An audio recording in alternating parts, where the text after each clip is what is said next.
Gangster Hashim बाबा की पत्नी गिरफ्तार। दिल्ली पुलिस की स्पेशल सेल ने ड्रग्स के साथ गिरफ्तार किया है। इस वक्त की बड़ी खबर आपको बता रहे हैं, गैंगस्टर हाशिम बाबा की पत्नी को पुलिस ने गिरफ्तार किया। दिल्ली पुलिस को एक कामयाबी मिली है, ड्रग्स के साथ गिरफ्तार किया है। अब आगे एक्शन लिया जाएगा। दिल्ली पुलिस की स्पेशल सेल ने जेल में बंद है गैंगस्टर हाशिम बाबा की बीवी को ड्रग्स तस्करी के आरोप में गिरफ्तार किया। सूत्रों के मुताबिक स्पेशल सेल को उसकी पत्नी के ड्रग्स सिंडिकेट में शामिल होने की सूचना मिली थी और इसके बाद उसे नॉर्थ ईस्ट के वेलकम इलाके से गिरफ्तार किया गया। उसके पास से 270 ग्राम हेरोइन बरामद की गई है, जिसकी इंटरनेशनल मार्केट में तकरीबन 1 करोड़ के आसपास कीमत आंकी गई है। बुधवार को स्पेशल सेल को एक इनपुट मिला था कि हाशिम बाबा की पत्नी अपनी कार में ड्रग्स की सप्लाई करने जा रही है, जिसके बाद स्पेशल सेल ने ट्रैप लगाया, मौके से उसे ड्रग्स के साथ गिरफ्तार किया है, बड़ा एक्शन लिया है। पूछताछ अब की जाएगी, कितनी बड़ी खेप आखिरकार कहां से आई, कौन सप्लायर था, किसको सप्लाई करने वाली थी। और दिल्ली ₹1000 तक का रेट वीडियोस का लगाया गया था। खरीद फरोख्त टेलीग्राम पर भी हुई थी और अलग अलग वीडियोस की अलग अलग बोली लगी। अलग अलग टेलीग्राम चैनल्स पर वीडियो बेच दिए गए। और ऋतु इस वक्त प्रयागराज से हमारे साथ जुड़ रही हैं।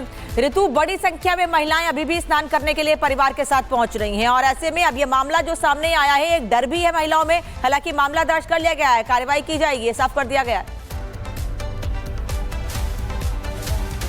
बिल्कुल नामिका, आपने ठीक कहा है और इस वक्त भी मैं मौजूद हूँ कमांड सेंटर पर ही और यहाँ पर एक हाई लेवल मीटिंग भी अंदर चल रही है तमाम मुद्दों को लेकर के। महाशिवरात्रि पर स्नान भी है और ऐसे में देखिए ये जो मामला निकलकर सामने आया है, 13 FIR दर्ज हुई है इस पूरे प्रकरण को लेकर के और 113 जो लोग हैं वो चिन्हित किए गए हैं। इतना जो कह सकते हैं कि गलत जो काम किया गया है, इसको लेकर के कार्रवाई होगी। DIG की तरफ से भी इसको लेकर के रुख साफ किया गया था और यहाँ पर कहा गया था कि एक यहाँ पर मिसाल पेश करने की कोशिश की जाएगी। कार्रवाई ऐसी होगी कि आगे कोई ऐसी जरूरत ना कर पाए, क्योंकि कई ऐसे प्रोफाइल्स जो है वो चिन्हित किए गए हैं, चाहे बात करें टेलीग्राम की या अन्य सोशल मीडिया प्लेटफॉर्म्स की।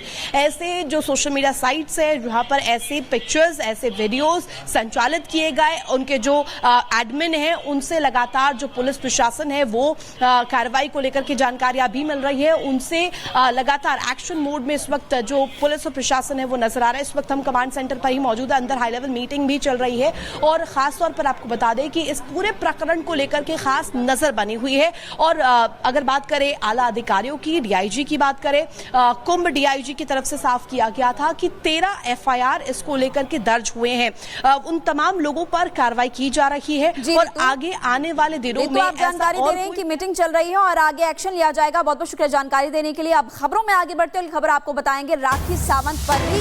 अब आपको बता दें उनकी मुश्किलें बढ़ सकती क्योंकि इंडियाज गॉट टैलेंट में वो भी पहुंची थी। अश्लील कमेंट मामले में राखी सावंत को भी समन भेजा गया। महाराष्ट्र साइबर सेल ने राखी सावंत को भी बुलाया है, समन भेजा है। 27 फरवरी को पूछताछ के लिए राखी सावंत को बुलाया गया। रणवीर अलाहाबादिया को 24 फरवरी को पूछताछ के लिए बुलाया गया। पूछताछ के लिए आशीष चंचलानी को भी समन भेजा गया है। इससे पहले एक एपिसोड जब वायरल हुआ उसके बाद एक्शन लगातार लिया गया, लेकिन उससे पहले वाले एपिसोड में राखी सावंत भी पहुंची थी शो में और वो भी इस तरह की बातें करते हुए नजर आ रही थी। और ऐसा कहा जा सकता है कि अब क्या राखी सावंत की मुश्किलें बढ़ सकती है, अनामिका? तो 27 फरवरी को राखी सावंत को पूछताछ के लिए बुलाया गया है। रणवीर अलाहाबादिया को 24 फरवरी को पूछताछ के लिए बुलाया गया है। दरअसल रणवीर अलाहाबादिया को लेकर सुप्रीम कोर्ट की ओर से भी और उनके साथ में मौजूद इस कार्यक्रम में उस एपिसोड में मौजूद लोगों पर भी कोर्ट ने टिप्पणी की थी और साफ सवाल पूछा था कि क्या इनके दिमाग में इतनी गंदगी भरी हुई है कि ऐसे बयान दिए जा रहे हैं।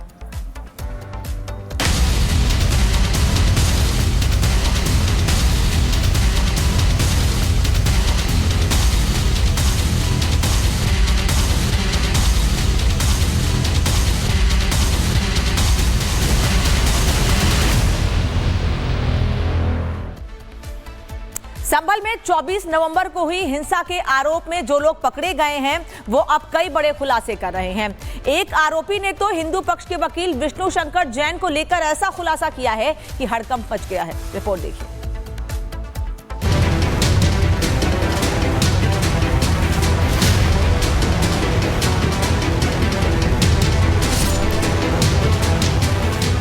इसके द्वारा यह भी बताया गया कि जो 24 तारीख को जो हिंसा है उसमें एक कोई वकील है, उस व्यक्ति को खत्म करना है। यूपी के संभल में हुई हिंसा के मामले में जैसे जैसे उपद्रवी पकड़े जा रहे हैं, खुलासे पर खुलासे भी नए नए हो रहे हैं।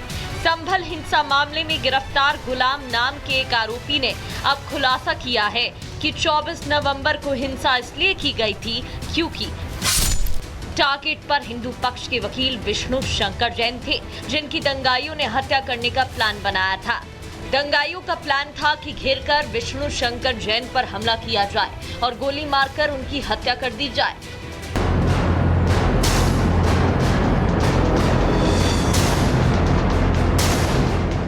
दरअसल विष्णु शंकर जैन कोर्ट के आदेश के बाद संभल की शाही जामा मस्जिद का सर्वे करने पहुंचे थे। वो सर्वे टीम का हिस्सा थे, लेकिन जैसे ही सर्वे टीम संभल जामा मस्जिद पहुंची थी, दंगाइयों ने पूरे जामा मस्जिद इलाके में भयंकर बवाल मचाया था। आगजनी और तोड़फोड़ होने लगी थी। उपद्रवियों ने पत्थर, लाठी, डंडा, गोली बारूद से हमला बोल दिया था, लेकिन गनीमत रही कि दंगाई विष्णु शंकर जैन तक नहीं पहुंच सके और संभल पुलिस ने दंगाइयों को सर्वे टीम तक पहुंचने से पहले ही रोक दिया था। संभल पुलिस ने खुद इस बात का खुलासा करते हुए कहा कि विष्णु शंकर जैन की जान को खतरा है, जिसके बाद उन्हें सिक्योरिटी देने की मांग भी कहीं न कहीं उठाई जाने लगी। इसके द्वारा यह भी बताया गया कि जो 24 तारीख को जो हिंसा है उसमें एक कोई वकील है जो कि बाहर से आते हैं और वो जगह जगह पे एप्लीकेशन डालते हैं। इनके द्वारा ये निर्धारित किया गया, जब प्लानिंग में असले देने के समय उन्होंने उसको ब्रीफ किया गया था, उसका फोटो भी उनको बताया गया था कि ये इस तरीके का व्यक्ति है, जुलिए का है, इसको जामा मस्जिद के अंदर किसी भी सूरत में पहुंच के उस व्यक्ति को खत्म करना है, उससे देश भर के अंदर हिंसा फैलेगी। संभल हिंसा मामले में कई और राज हैं जिनसे पर्दा उठना अभी बाकी है, क्योंकि हिंसा में शामिल रहे कई आरोपी अभी तक फरार हैं और उनकी पहचान अभी तक नहीं हुई है। हालांकि संभल हिंसा मामले में पुलिस की तरफ से करीब 3000 पन्नों की एक चार्जशीट दाखिल की गई है। चार्जशीट में पुलिस ने पकड़े गए 79 आरोपियों के खिलाफ आगजनी, फायरिंग, तोड़फोड़ की धाराओं में मामला दर्ज किया है। इन 79 आरोपियों में 3 महिलाएं भी शामिल हैं, जिन्हें हिंसा करने के आरोप में पुलिस ने जेल भेज दिया है। Bureau report, Republic Bharat.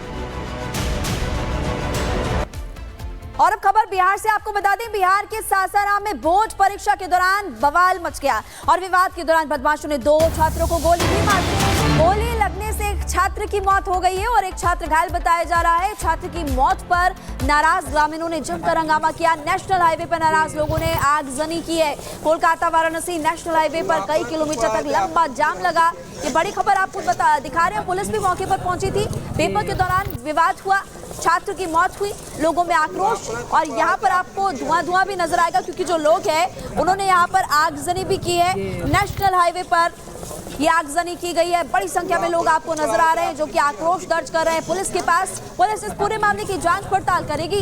लेकिन बिहार के सासाराम में बोर्ड की परीक्षा के दौरान ये बवाल और बवाल के बाद की तस्वीर आपको दिखा रहे हैं। पुलिस मौके पर पहुंची।